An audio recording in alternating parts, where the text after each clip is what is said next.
விஷயம். இவரையெல்லாம் மியூசியத்துல கொண்டு போய் வைக்கணும். ஏன் இன்னும் தெருவில் உலா விட்டுக்கிட்டு இருக்காங்கன்னு தெரியல. இவர் தான் இப்படின்னா இவர் ஃபேமிலியா சொல்றாங்க. அவங்க ஒய்ஃப் இவர் சொன்னாராம் 1 கோடி இது நமக்கு சொந்தம் இல்லாதது. இது இன்னொருத்தர் சொன்ன ஒய்ஃப் பாருங்க, ஒய்ஃப் சொன்னாங்களா இது அவருக்கே கொடுத்துருங்க நமக்கு வேண்டாம் நாங்களாம்.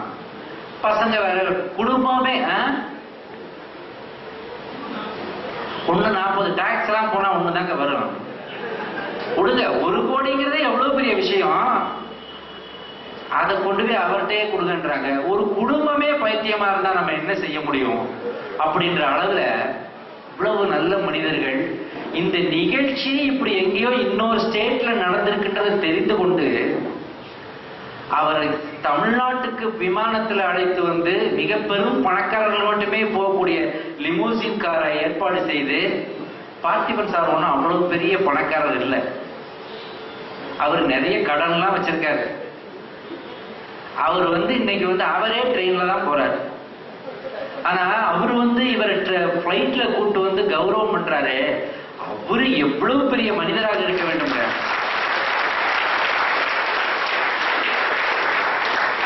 சுவாமி விவேகானந்தர் கூறுகிறார், service to mankind is the real service to God. எவன் ஒருவன் ஒரு விதவையின் கண்ணீரை துடைக்க முடியாதவனும் ஒரு ஏழையின் வாய்க்கு ஒரு துண்டு ரொட்டி துண்டு கொடுக்க முடியாதவனையும் நான் எப்படி கடவுள் என்று அழைப்பேன் அப்படின்னு சொன்னவர் தான் சுவாமி விவேகானந்தர். அவருடைய மறு உருவமாகவே பார்த்திபன் இங்கே நம் கண்களுக்கு தெரிகிறார். மற்றவங்களுக்கு நல்லது செய்யறத வந்து சில பேர் ஹாபியா வச்சிருப்பாங்க.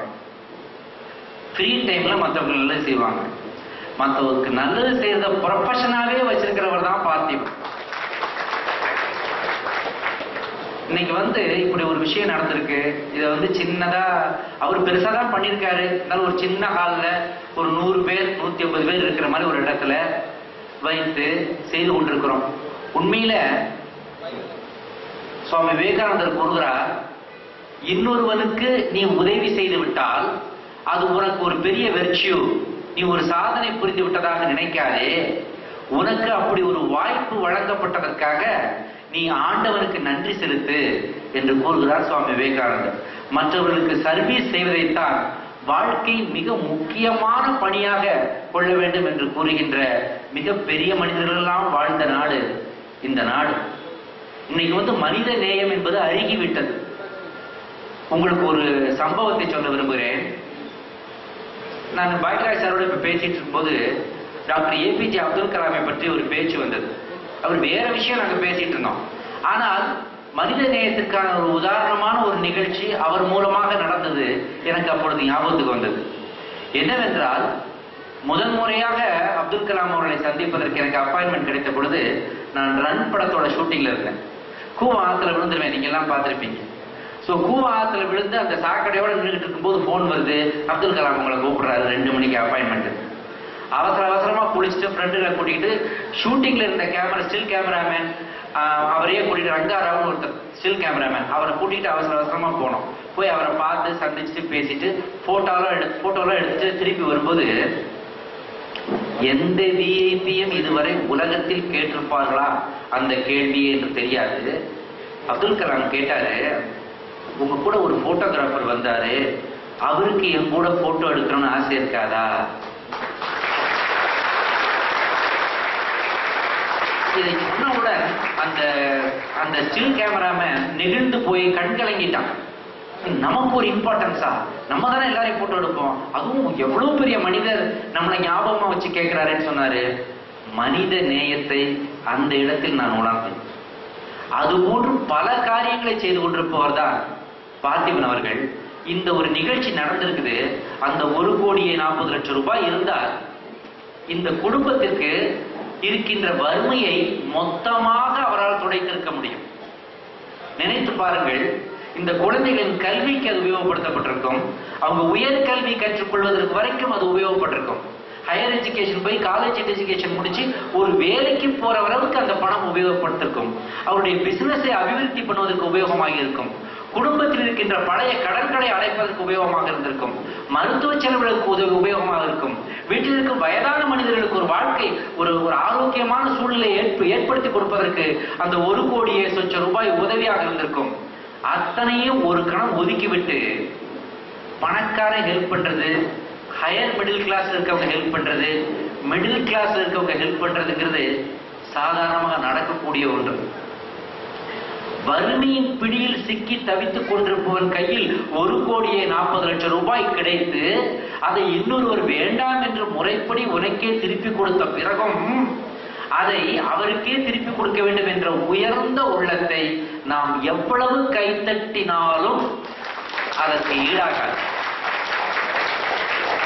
இந்த ஒரு தர்மம் மிகுந்த இந்த இன்னைக்கு இன்னமும் மழை பெய்யுது, இன்னமும் உலக உருண்டை இன்னொரு கிரகத்தோட இடிச்சுக்காம சுத்துது, இன்னமும் மனிதர்கள் வசிப்பதற்கான ஆக்சிஜன் இருக்கிறது, இன்னமும் ஏதோ உலகம் சுத்திக்கிட்டு இருக்குது, இன்னும் பனி உருகி குளோபல் வார்மிங் எல்லாம் வந்தாலும் கூட அதை எப்படியாவது சரி செய்து மனித இனம் உயிர் வாழ முடியும் என்பதெல்லாம் யார் காரணம் என்றால் சுரேஷ் போன்ற மனிதர்களால் தான் காரணம். இது போன்ற மனிதர்கள் இருப்பதால் தான் தர்மம் தழைக்கிறது. இன்னமும் மனித நேயத்தின் கொஞ்சம் எச்சம் அந்த உயிர் ஊசலாடி கொண்டிருக்கிறது என்றால் அதுக்கு சுரேஷ் போன்ற உயர்ந்த மனிதர்களின் உயர்ந்த பண்பு காரணம். அதை விட பெரிய விஷயம், அவருக்கு சப்போர்ட்டா இருந்த அவருடைய மனைவி, அவருடைய குழந்தைகள், அவருடைய குடும்பம். அந்த குடும்பத்திற்கு அவர்களை பார்க்கும் பொழுது நான் கையெடுத்து கும்பிட்டு என்னுடைய நன்றியை தெரிவித்துக் கொள்ள விரும்புகிறேன். உங்களுடைய பலத்த கரமோடு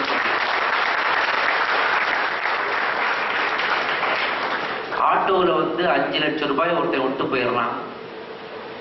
5 லட்சம் ரூபாயை விட்டு போனது அந்த ஆட்டோ டிரைவர் எடுத்துக்கொண்டு போய் போலீஸ் ஸ்டேஷன்ல ஒப்படைத்து சம்பந்தப்பட்ட அந்த நண்பருக்கு யார் தொலைத்தாரோ அவங்களுக்கு கொடுத்த உடனே அந்த ஆட்டோ டிரைவருக்கு நாம என்ன கொடுக்கிறோம்?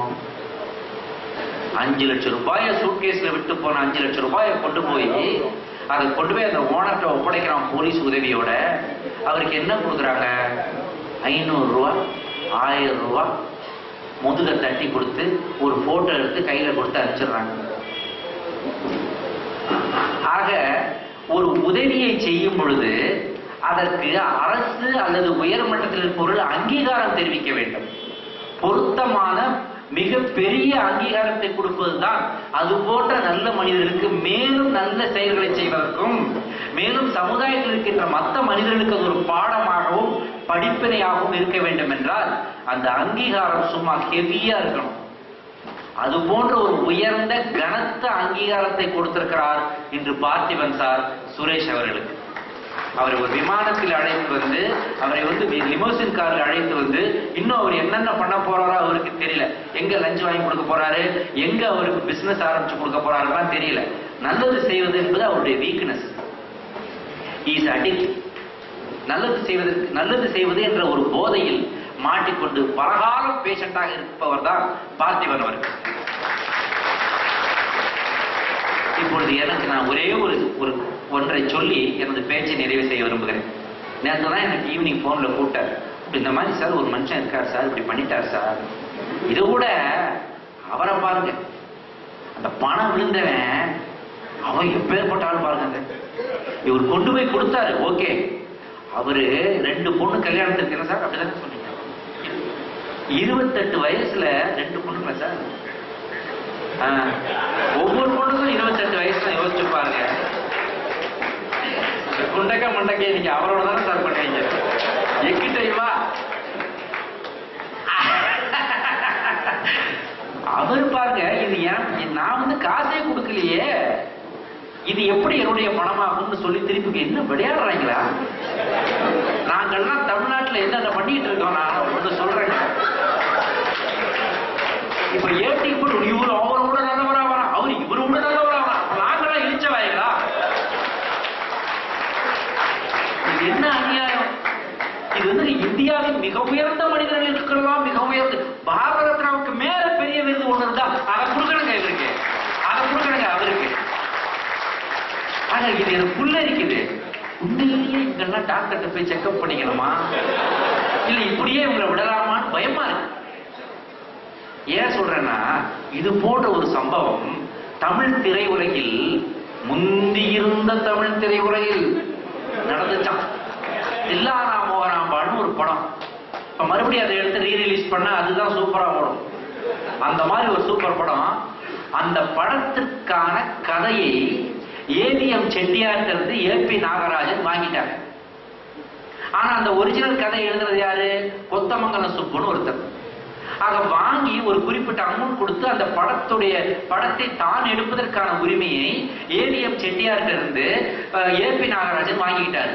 வாங்கினதோட இவர் போய் படம் எடுக்க வேண்டியதானே?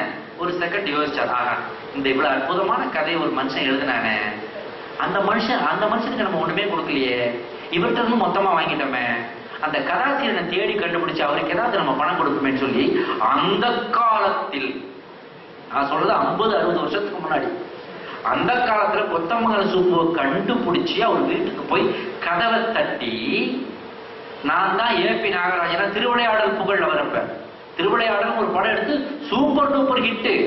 அந்த டைரக்டர் வராரு, வந்து கதவை தட்டின கொத்தமங்கலம் சுப்பு கதவை திறக்கிறாரு. அப்ப இவர் சொல்றாரு, ஐயா உங்க கதையை ஏவிஎம் செட்டியார்ட்ட நான் வாங்கிட்டேன், அவருக்கு நான் பணம் கொடுத்து செட்டில் பண்ணிட்டேன், இருந்தாலும் ஒரிஜினல் மூலக்கதை உங்களோடது இல்லையா, அதனால உங்களுக்கு 30,000 ரூபாய் கொடுக்குறாரு. அந்த 30,000 ரூபாய் இப்ப 3 கோடி ரூபாய்க்கு மேல. 60 வருஷத்துக்கு முன்னாடி உள்ள 30,000 ரூபாய் இப்ப உள்ள 3 கோடிக்கு மேல. அதை கொடுத்த உடனே அந்த இழிச்சவாய சொல்லியிருக்காரு, நான் இந்த வார்த்தைகளை உபயோகப்படுத்துறது மன்னிக்கணும், ஆனா இதை விட பொருத்தமா வேற சொல்ல முடியல. அவர் சொல்லியிருக்காரு, எனக்கு இது வேண்டாங்க, உங்களுக்கு கதை வித்த உடனேயே செட்டியார் வந்து எனக்கு ஒரு பணம் கொடுத்துட்டு போயிட்டாரு ஆல்ரெடி.